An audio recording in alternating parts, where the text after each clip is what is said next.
What's up, everybody? The Cold Mountain here, just checking in on the second week of October.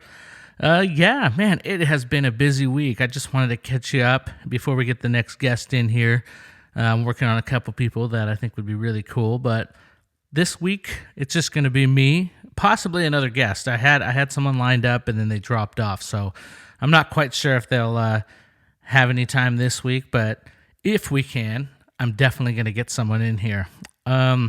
The next couple weeks I do have people, so be on the lookout for that. Yeah, man, it's been a good week. I've been out on the road this week. Actually, I've been doing a couple different things, but I just got back yesterday from a tour with my buddy Jackson Michelson. We did a 3-day run opening up for Gary Allan, which was really cool. I mean, I wasn't sure what to expect. I really liked Gary Allan's music from way back when I was younger, and hadn't heard too much from him in a while. So sometimes you just don't know what you're going into with the tours and how people are going to react and where you're going to play. And I actually really enjoyed this run. We kind of did a Midwest little run of shows starting in Salina, Kansas. We went up to, I think it was Bismarck, North Dakota, as well as Omaha, Nebraska, which really did surprise me. Really cool fans out there. They were just really energetic, really excited, really eager to learn about Jackson Michelson's new songs. I can't talk today. My friend Jackson Michelson's new songs. He has a new single out right now called Stay Over. It's available now on all the streaming platforms, and it's actually been a really cool song to play and see kind of the growth of that song, more from just a demo to the finished product that's out right now. So if you haven't checked it out, definitely go check it out. I mean, it's one of my faves that he's done. But anyways, yeah, I kind of got the call a few weeks ago to go out on this run and play bass. We were going to do this as a power trio, which is always kind of fun. You know, I always joke, and if you've seen me live play in my project, The Cold Mountain, I always like playing as a trio. Sometimes I'll do 4. But one of my favorite things to do is to play as a trio. My favorite band, I'd probably say, like growing up in the 90s, was Green Day, and I always loved that 3 guys, 3 kids could just get together, play drums, bass, guitar, and sing. It just sounds so huge, because I remember seeing them live and thinking, man, how do they get such a huge sound for only 3 guys? And the songs are interesting, so I always love when we get to play as a trio in any project, and with Jackson or as my Cold Mountain project, or I mean anything. Sometimes we've done it with my friend John Gurney.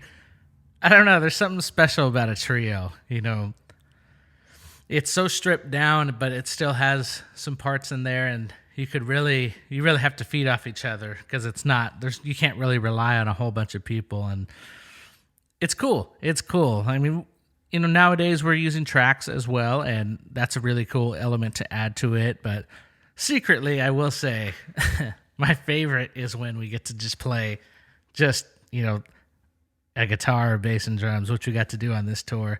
It just kind of frees you up. And my buddy Jackson's really good at revving up the crowd and going out there and connecting with people, which is so important. And the shows themselves were really cool. When you do that kind of stuff, you really connect in a unique way, because you can kind of just have fun with the folks. I remember Jack said at one of the shows he saw a guy eating popcorn or something, and he's like, "Oh yeah, hey man, are you gonna share?" And people are always like, "Oh yeah, sure." And it brings people in. I love that kind of stuff, the connecting with the people. You know, so there's not this disconnect. Something about that kind of like showmanship is always fun, and it makes it unique to each show. One minute he's talking to one guy about, you know, eating popcorn, and the next show he could be twirling the security guard. She was up center, and then he was made her do a twirl right in the middle of the show, and the people went nuts. It's just cool stuff like that just makes it so unique. But yeah, really cool spots. I had never been to some of these spots. Salina, I wasn't sure how to say it. I kept saying Selena, but I didn't ever say it in front of anyone. I kind of waited till someone said, "Oh yeah, Salina." I'll let other people take the fall for that one. And then yeah, we showed up there. It was really cool venue out there in Salina. Tony, I think it was Tony's Pizza Event Center. Yeah, I think that's what it was. And everyone was super kind, super really cool. And that was the first show, and you never know what you're going to get into. And, you know, I was just really glad that everyone was so cool. Because, you know, some production and some people can get kind of crazy or get really fussy, or they don't want you to do certain things. And even artists, unfortunately, they're not always the nicest people to get along with. And you never know what you're going to get into. And I unfortunately had some of those encounters before. And as with a lot of us working musicians that are coming up and possibly playing with someone, we sometimes run across someone that's just a little, you know, crazy, or, you know, maybe I guess they just have a little bit of an ego, and, you know, I guess they feel like they worked their way up. But we didn't have anything like that on this whole run, which was really cool. And the show seemed like it was so well put together and managed. But the girl in charge, I'm totally blanking her name, but she did a great job putting it together, and I really liked the package. It was a fun show. These were arena shows, but they're like small arenas where you would see like I don't know what the equivalent for hockey is, like the lower leagues or college leagues or whatever. They are arenas, but it's like the bottom half of an arena and compressed down a little bit. So it's really intimate. It's weird. It's like a big show, but they're intimate. So you kind of just, I didn't know what I was going to get. You kind of like are right on top of people, which is kind of cool when you get to connect with people so close. So I know when we got there, we showed up and they kind of had the crew ready for us. And, you know, the crew sometimes can be weird. And this crew for Gary Allan was just absolutely awesome. Everyone was super cool. Were actually doing the sound for Gary Allan, and one of the guys was able to jump on the front of house for us and do the sound, and did an awesome job. Got our in-ears all set up, and the show just went seamlessly. It's always nice when you have a low pressure situation and everyone's just kind of laid back and cool, and just, we're here for the music. We're here to entertain people and make people feel good. And by the end of the show, we were taking a couple pictures with people and connecting with people out on in the concourse, I guess you would call it. The front area, we set up a little merch table, and Jackson was able to meet with people and just connect. You know, there's something that it's just so special about that when an artist gets to come out and hang with the people, take photos and sign autographs. And I mean, even myself and Michael, our drummer, we get wrangled in to take some photos and sign some autographs as well. It's just good people, man. There's something about this run. Everyone was just so kind and so awesome and passionate about country music. That's one thing I really notice about it's just all out, just a really good, fun experience. Then the next couple nights, you know, sometimes you think, I don't know, is the next couple nights not going to be good? Man, the nights just got better. We finished that show that night and hung out with the crew and ate some food and hung out at a little restaurant after. Then we went out to just kind of hang out with the people. I love that. I love that kind of stuff. Watch the end of the Seahawks game. I know Jackson's a big Seahawks fan, which is really cool. And yeah, and that was it for the first night. And then we headed out to Omaha. And I wasn't sure what to think about Omaha because I had never really, I think I've passed through there on tour, but I've never really actually spent a lot of time there. I've heard Peyton Manning say it in his calls when he's about to hike the ball. That's about my extent of Omaha. But we drove in. It was a nice drive, 3 hours, 4 hours. And yeah, we went right to a cool restaurant called Mula, which I guess was short for Mulita, which I had to try one of those. And if you know anything about Sacramento, you know Chando's Tacos. And they're known for their tacos, but one of their secret weapons when it comes to food is the mulita, and that mulita is amazing. So they had them there in Omaha. So I of course, had to get them to compare. I know that Jackson and Michael each got elote, which is corn with all kinds of stuff on it, and they loved it. I guess we picked the right spot. I was surprised at how good the food was there in Omaha. And the little downtown area, little strip that we were by, just looked really cool. It had a lot of cool shops and different kinds of stuff and food.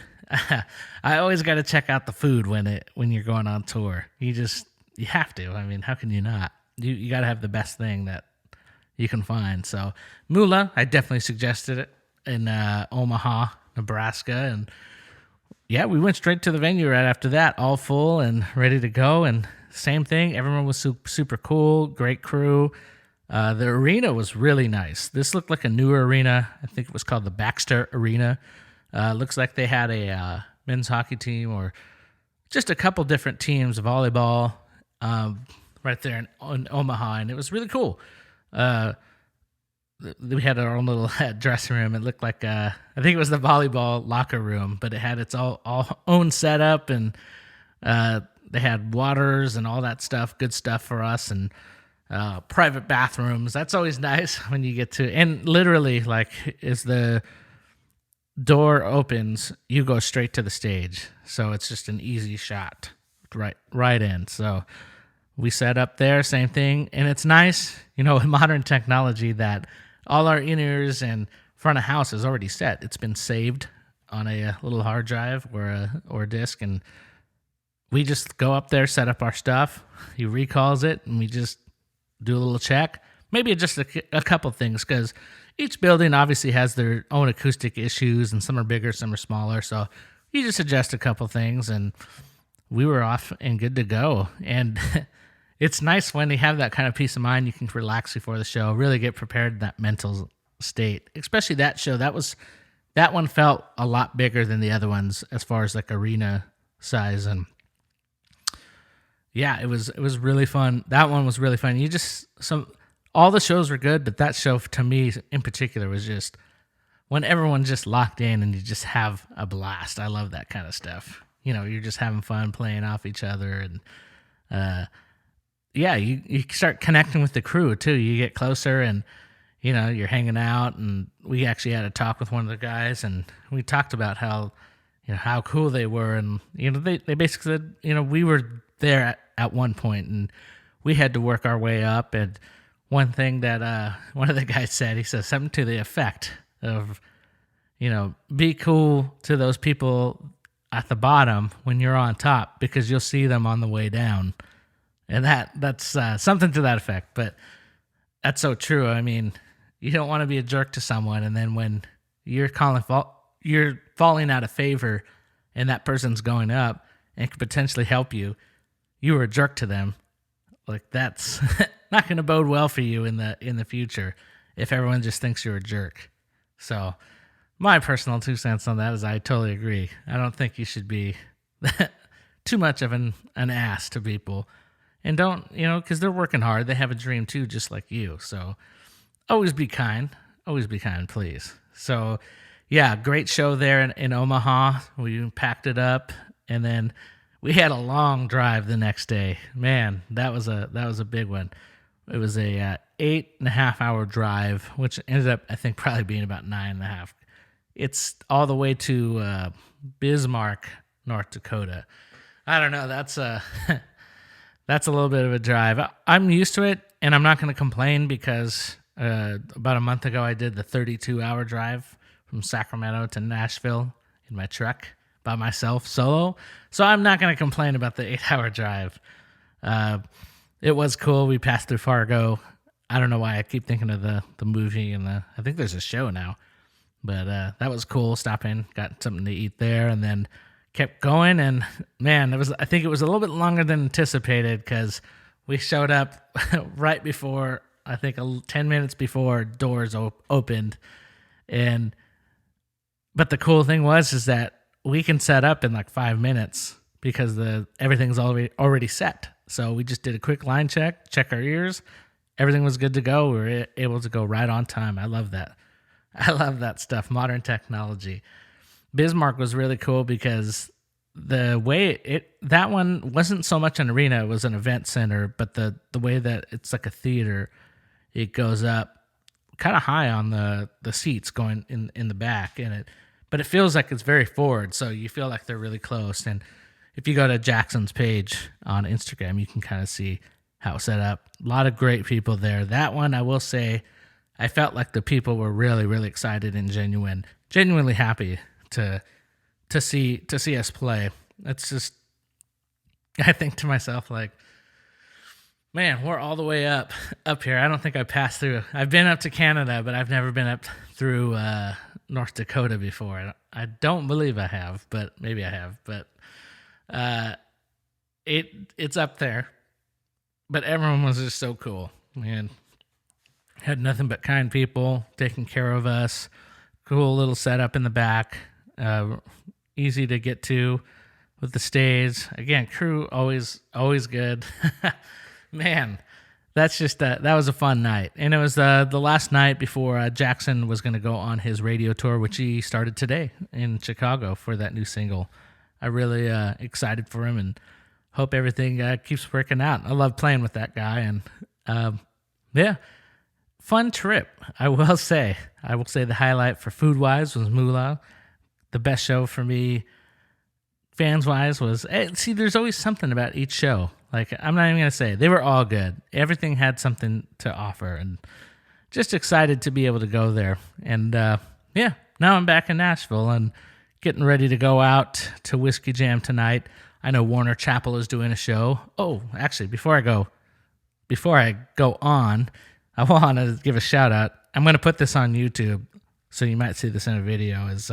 They actually gave us a mini cornhole game. Let me pull it up here.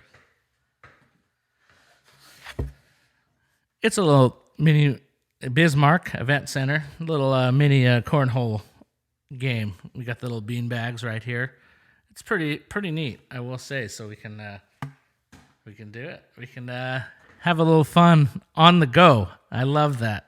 Cool little gifts like that. I never would have thought something could be so cool and portable. We could just take this in our bags and have a little game set up and have some fun. So like I said, I'm back in Nashville. I was only able to get here for like a day. Actually, not even a day. I think I was here for like 6 hours, and then I had to leave for that tour. And I was back home. I had a couple things to do because, like I've told you, this podcast is about my other appetite. I do a couple other things, and I had a photo shoot with my buddy Mike Johnston again. We did camp number 97, I believe. So camp 97, man, 97 camps. He's almost at that 100 mark, drum camps, and he does them every year, and this is the second to last one, I think. So it was just excited to get back and be around the cool vibes. It's always good to see some of the same people, and this one was a unique one because I think it was the teachers' camp. So you got a lot of people that are lining up to really better their understanding of how to teach and different ways to connect with their students. And Mike, like I've said, if you haven't checked him out, Mike'sLessons.com, he does a great job at showing you how to play drums. I feel like he's one of those guys where you can not know drums, but you could probably understand it after he explains it to you. YouTube, check him out. He's also got free videos on there. But yeah, it was cool. It was cool to go take shots, and I was excited to get back. There's a hallway we get to take, and if you go to my photography Instagram, JM Photo Guy on Instagram, you can find out and see what all I'm doing photography wise. But yeah, that was we were back. See, normally we always take photos in the garage, which is cool, and you can't really get a bad shot in the garage because we have it locked down so good. So you have a lot of cool textures that it's kind of like with the concretes and in the road, it just looks cool. So we usually do them there, but we've been luckily being able to do a couple of the shoots in a little hallway there in Folsom, California. It's got a little arcade in the back, and it's kind of just a hodgepodge of little shops. There's a barber, a really cool coffee shop called Bravo. And I love it because I set up right there and I got the coffee shop right there. So I can show up to the hallway, just pop into the coffee shop, ask. And this shop goes above and beyond. It's not just like we just pour the coffee out of something. Like they make it. It takes a little time. They put a little care in it. So bravo coffee. I really want to give you a shout out because you woke me up that day. And I needed it because I was going to be flying out later to do the shows with Jackson. But really cool hallway. So check it out on my Instagram, and you can kind of see the cool vibe that place has.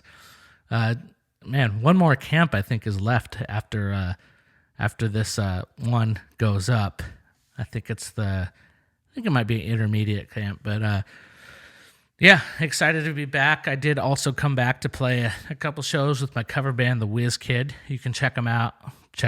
You can check us out. Yeah, I mean, you can check them out, which I am... Okay, I'm not going to... I don't know what I'm doing, saying. But you can check us out on thewizkid.net. You can see where we're playing. We played at... Where did we play, actually? Shoot, I'm totally blanking. I play so many shows sometimes, and I sometimes just blank because you travel so much, and then you just kind of forget. Oh, Twin Pine Casino, that's right, little casino up in Middletown, California. It was a good show, actually. I was surprised. Some of these casinos, you just never know what you're gonna get. Some casinos are set up really nice, and they have everything for you.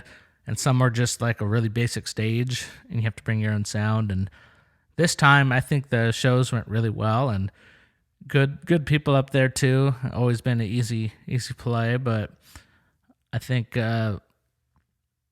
we might do a couple more there. We had been stopping for a while, but it was good. It was good. We had a fun time. And it's always good to get back with the guys, and Art, the guitar player who plays with me most of the time. We always room together, so that's always fun to connect and kind of like talk music and get reacquainted with what's going on and bullshit and all that kinds of stuff. Always a good time. See Brittany and Adam, Lee and Luis, those guys. It's funny, You may not see these guys for a while, but then you get together and then you just lock right in. I love that. You can just lock. I've played with most of these guys for about 10, 11 years now, and there's just something about a musical chemistry when you just got it. You just together, you just have it. You could play with some amazing musicians and virtuoso guitar players, drummers, bass players, but if they just don't know how to lock and play together, man, it's just not the same.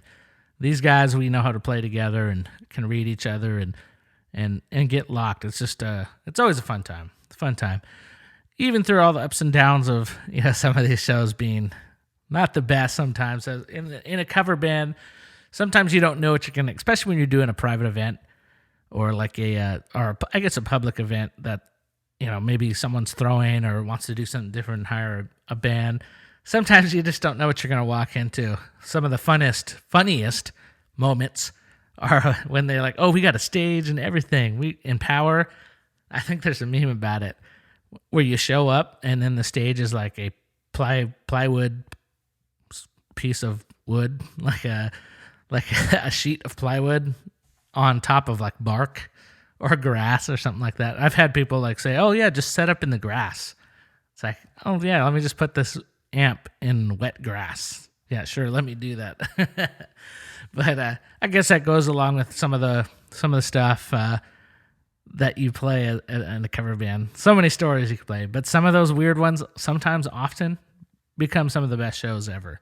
Just because I think maybe it's just a unique situation where everyone really appreciates it, or they just love the music or whatnot. So the cool thing about a cover band, we've played some unique spots, anywhere from a winery to someone's house party. I mean, we've done all kinds of stuff, private parties, holiday parties for companies, obviously casinos and some venues, and you just get to play a hodgepodge of stuff. So it's an interesting endeavor, but yeah, good times going back. Good to see my dog Waffles. She's good as ever. as I say, stinking up the place, but I can't help it. She's a big baby. I love having her around. But family is good. Oh yeah. So part of like coming out to Nashville, I'm trying to like get rid of stuff, and you know how annoying it is to sometimes like you have to sell stuff on Craigslist or Reverb or even Facebook Marketplace. Man, sometimes you get these people that just they want to lowball you so bad. Like let's say like I had a guitar up and I said $400 for him. Don't try to tell me anything less. I won't take any other offers, like just serious inquiries only. Inevitably, like the first 3 messages, will you take 200 instead of 4? I just said no. No. What part of I said it, people just don't read. They don't read the caption. They just see it and then they see the posting and they just say a number. They don't care. Or like, I don't want to split up these cabs. I want them together. Will you split up the cab? Jeez, man. Sometimes I just want to go crazy and yell at these people. But sometimes it's a great thing. Sometimes you'll sell something to me. There's some stuff I've sold on Facebook Marketplace, like instantly. Put something up, someone came over, like tried it for a second, and they loved it. And life moves on, and I make a little bit of money. But so part of going back this time, I wanted to sell some stuff, and my friend Art, who I just talked about, actually told me about Music Go Round and how easy it was to get rid of some of the stuff. They took some stuff that has been hard to sell. So he made, a few $100s, and I was like, oh, I like the sound of that, because I've had some of that stuff just sitting for years.